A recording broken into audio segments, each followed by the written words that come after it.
السلام علیکم۔ پاکستان، انڈیا اور بنگلہ دیش میں اسلامی مہینے شعبان 1443 ہجری کا چاند کب نظر آئے گا؟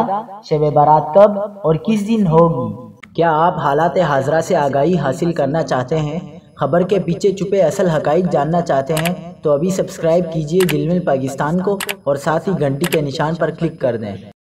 آپ کو بتاتے چلیں کہ شعبان 1443 ہجری کے چاند کی پیدائش بدھ اور جمعرات کی درمیانی شب 10:34 پر ہو چکی ہے۔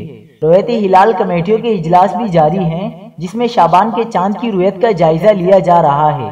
محکمہ موسمیات نے کہا ہے کہ شعبان کا چاند آج جمعرات 3 مارچ 29 رجب کو نظر آنے کے امکانات بہت کم ہیں۔ ماہرین فلکیات کے مطابق چاند کی کم عمری اور کم روشن حصے کی وجہ سے پاکستان، انڈیا اور بنگلہ دیش سمیت اکثر دنیا میں آج جمعرات 3 مارچ کو خالی آنکھ سے چاند نظر آنے کا امکان بہت کم ہے، جبکہ جمعہ 4 مارچ کو تقریباً پوری آباد دنیا میں چاند نظر آئے گا۔ اس لحاظ سے پاکستان، انڈیا اور بنگلہ دیش میں یکم شعبان 1443 ہجری ہفتہ 5 مارچ کو ہونی چاہیے، جبکہ 15 شعبان یعنی شب برات 18 مارچ 2022 یعنی جمعے کی شام کو ہوگی۔